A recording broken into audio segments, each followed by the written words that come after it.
Hello guys, कैसे हैं आप लोग। हाजिर हो आई एम ज़ॉम्बी का एपिसोड 112 के साथ।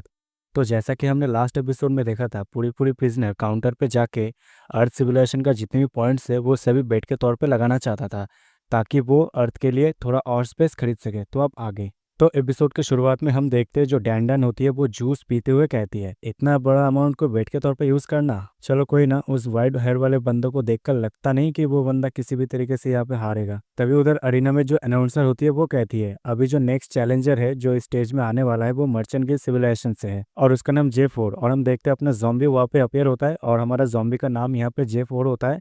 और अपना जॉम्बी वहाँ पर अपियर होते ही सभी से कहता है, हेलो एवरीवन, आप सब कैसे हो। अपने जॉम्बी को एरिना के सेंटर पर देखकर डैन का जो चश्मा होता है वो टूट जाता है और अगले ही पल वो होश में आता है और जल्दी से जाके जो पूरी पूरी प्रिजनर होता है उसको रोकने की कोशिश करती है। और बड़े तेजी के साथ डैंडन जाके पूरी पूरी प्रिजनर को बैटिंग करने से रोक देती है। और जो पूरी पूरी प्रिजनर होता है वो ये सब देखकर काफी ज्यादा चौंक जाता है और चिल्लाते हुए कहता है, क्या हुआ। और तभी अपना ब्लैक ही कहता है, आखिर यहाँ पे चल क्या रहा है और हमारा किंग यहाँ पे क्या कर रहा है। और उधर हम अरीना के सेंटर में देखते हैं, जहाँ पर हम देखते हैं अपना जॉम्बी जो वहाँ पे थोड़ा सा वार्म अप कर रहा होता है और वार्म अप करते हुए कहता है, एक एरिना फाइटिंग गेम, सच में ये काफी ज्यादा औसम गेम है और इसका जो एटमोसफियर है ये काफी ज्यादा अच्छा है। और सच में मर्चेंट गिल्ड ने जो ज़ॉम्बी को एक्सटरमिनेशन करने के लिए जो प्लान बनाया है, जो गेम बनाया है, ये काफ़ी ज़्यादा ऑसम है। और हम एरिना के साइड में देखते हैं, जहाँ पर हम देखते हैं मर्चेंट गिल्ड सिविलाइजेशन के जो बाकी के प्लेयर्स थे जो अपने ज़ॉम्बी के साथ कुछ एपिसोड में फाइट किया था, वो सभी अपने ज़ॉम्बी के नारे लगा रहे होते हैं और वो लोग कहते हैं, गो मैनेजर, आप ज़रूर जीतोगे। जो सुनकर अपने ज़ॉम्बी चिल्लाते हैं उन्हें कहता है, तुम लोग चिंता मत करो, ये गेम तो मैं ही जीतूंगा।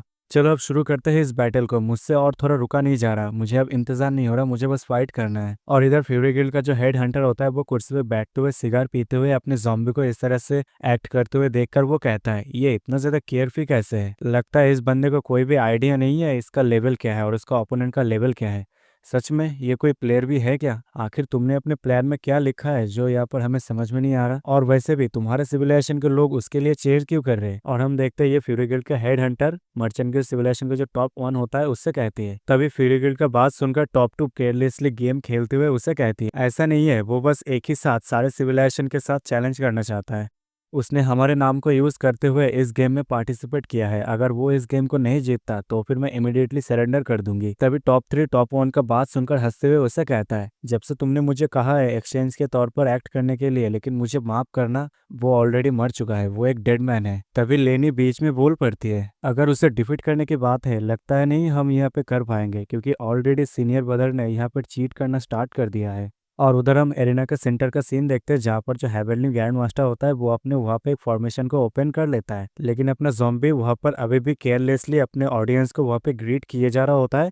और जो हेवनली मास्टर होता है वो वहाँ पे जो अपना फॉर्मेशन होता है उसको एक्टिव कर देता है। और साथ ही साथ हम देखते हैं जो मैच होता है वो स्टार्ट हो जाता है। और जैसे मैच स्टार्ट होता है, जो हेवनली मास्टर होता है वो अपने फॉर्मेशन के यूज़ करते हुए अपने फॉर्मेशन के जरिए वहाँ पे काफ़ी सारे एनर्जी से बना हुआ स्वॉर्ड क्रिएट कर लेता है, मतलब समन कर लेता है। और अपना ज़ॉम्बी ये देखकर काफ़ी ज़्यादा चौंक जाता है। और हम अगले पल देखते हैं अपने ज़ॉम्बी जहाँ पर खड़ा था वहाँ पर लाखों की तादाद में नहीं, करोड़ों की तादाद में काफ़ी सारे एनर्जी से बना हुआ स्वॉर्ड अपीयर हो जाता है, जो सीधा अपने ज़ॉम्बी के ऊपर अटैक कर देता है। और हम देखते हैं वो सारे स्वॉर्ड जाके अपने ज़ॉम्बी के ऊपर लगता है और वहाँ पे ब्लास्ट होता रहता है। और ये देखकर जो आर्मर वाला कैरेक्टर होता है वो कहता है, अगर डेटा को एनालिसिस किया जाए तो व्हाइट हेयर हेवनली मास्टर का जो कॉम्बैट पावर है वो हिस्ट्री में जितने भी डाटा है उसका, उन सभी से अभी के टाइम पर ये एक्सीड कर रहा है। लगता है उन्होंने ऑलरेडी नॉर्मल प्लेयर का जो लेवल है उसे बहुत पहले सरपास कर लिया है। आखिर ये किस तरह का पावर है, किस तरह का मूव है। जो सुनकर डीमन सेक्ट का जो लेनी होती है वो कहती है, क्योंकि जो सीनियर ब्रदर है वो यहाँ पे चीटिंग कर रहा है।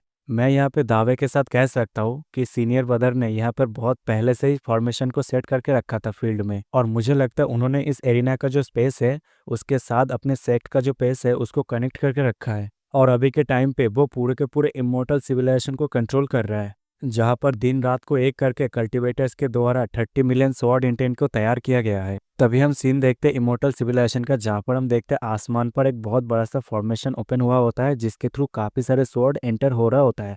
और हम देखते हैं ये जो इमोर्टल सिविलाइजेशन के साथ जो कनेक्शन था एरिना का, उसके बाहर मतलब इमोर्टल सिविलाइजेशन में जो बाकी के जो कल्टिवेटर्स थे वो सारे के सारे अपने स्वॉर्ड इंटेंट को सीधा उस फॉर्मेशन की ओर भेज रहे हैं, जो सीधा एरिना के साथ कनेक्टेड है, जहाँ पर एरिना के अंदर वो सारे स्वॉर्ड अपीयर होकर अपने ज़ॉम्बी के ऊपर अटैक कर रहे हैं। और इधर हम हेवनली मास्टर को देखते हैं जो अटैक को जारी रखते हुए मन ही मन कहता है, ये काफी ज्यादा ट्रिकी और काफी ज्यादा एक्सीलेंट था, यहाँ पर कोई भी चारा नहीं है कि ये यहाँ पर ज़ॉम्बी का जो पहला फॉर्म है, फर्स्ट फॉर्म, वो मेरे इस ब्लॉक के सामने खड़ा रह पाए। फिर हमें यहाँ पर एडवांटेज मिलेगा जब वो रिकवर करेगा, और उस समय स्वॉर्ड एरो को एक्टिव करके उसका जो सेकंड फॉर्म है उसको भी वहाँ पर किल कर सकते हैं। सोचते हुए हेवनली मास्टर वहाँ पर अपना अटैक को थोड़ा सा बूस्ट करने ही वाला होता है, लेकिन अगले ही पल एरिना के बीच में थोड़ा सा एक्सप्लोजन होता है, जिसकी वजह से हेवनली मास्टर थोड़ा सा चौंक जाता है। और हम देखते हैं अपने ज़ॉम्बी ने अपना अटैक करना चालू कर दिया होता है, जिस वजह से वहाँ पर थोड़ा सा एक्सप्लोजन होता है, जिस वजह से जो स्वॉर्ड इंटेंट मतलब जो स्वॉर्ड होता है वो सारे के सारे इधर उधर बिखर जाता है, और जो ग्राउंड होता है वो वहाँ पे टूट जाता है, जिसके इम्पैक्ट की वजह से जो एरिना का जो दूसरा साइड होता है मतलब इमोर्टल सिविलाइजेशन, वहाँ पे भी इम्पैक्ट क्रिएट होता है, जिस वजह से जो कल्टिवेटर्स अपने स्वॉर्ड इंटेंट को फॉर्मेशन के थ्रू भेज रहे थे उनके ऊपर भी डैमेज पड़ता है। और हम देखते हैं इमोर्टल सिविलाइजेशन का एक लड़की कहती है, आखिर हेवनली मास्टर किस मॉन्स्टर के साथ फाइट कर रहा है जो इतना ज्यादा पावरफुल है, जो हमारे अटैक को रिफ्लेक्ट कर रहा है।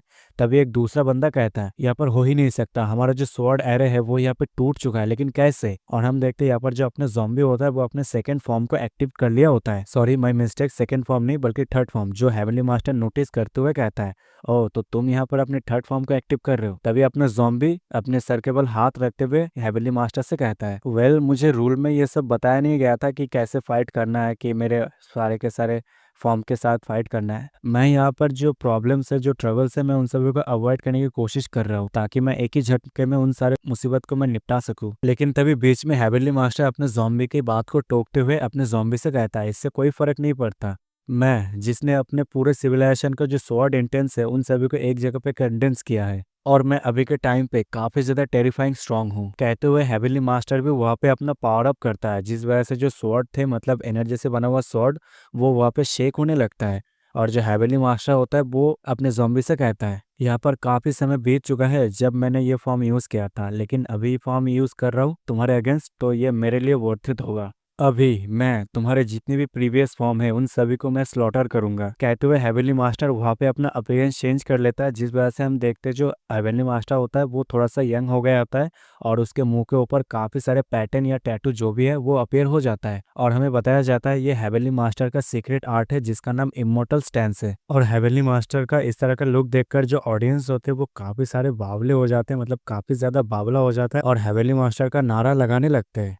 और इधर हेवनली मास्टर अपने कोल्ड एटीट्यूड के साथ अपने ज़ॉम्बी की ओर स्लोली स्लोली बढ़ने लगता है, और अपना ज़ॉम्बी जो हेवनली मास्टर से कहता है, हे रुको रुको, तुमने अभी कुछ देर पहले क्या कहा, तुम मुझे किससे मारने वाले हो तुम। लेकिन अगले ही पल जो हेवनली मास्टर होता है वो सीधा अपने ज़ॉम्बी के पीछे अपीयर हो जाता है, जो ज़ॉम्बी तुरंत नोटिस कर लेता है, और अगले पल वहाँ पे उस जगह से छलांग लगाकर दूर चला जाता है। और उस जगह पर एक बहुत ही बड़ा ब्लास्ट होता है, और अपना ज़ॉम्बी ये देखकर मनीमन कहता है, ओ लगता है तुम यहाँ पर थोड़ा सा स्ट्रांग हो चुके हो। तभी धुएं के बीच में से हेवनली मास्टर अपनी उंगली के थ्रू जो स्वॉर्ड्स होते हैं उन सभी को कंट्रोल करते हुए अपने ज़ॉम्बी के ऊपर अटैक करता है, जो देखकर ज़ॉम्बी मनमन कहता है, आखिर यहाँ पे चल क्या रहा है और ये चीजें यहाँ पर कर क्या रहा है। तभी अपना ज़ॉम्बी ग्रैंड मास्टर के द्वारा जो स्वॉर्ड भेजा गया था उन सभी को तोड़ते हुए कहता है, लगता है तुम यहाँ पे थोड़ा सा स्ट्रांग हो चुके हो, लेकिन उतना भी ज्यादा नहीं हुआ तुम यहाँ पे। कहते हुए अपने ज़ॉम्बी उन सारे स्वॉर्ड को तोड़ने लगता है, और तभी अगले ही पल हेवनली मास्टर अपने स्वॉर्ड को अपने पास बुलाता है और पलक झपकते हुए अपने ज़ॉम्बी के पास चला जाता है और अपने ज़ॉम्बी के ऊपर अटैक करते हुए कहता है, ये अभी भी खत्म नहीं हुआ।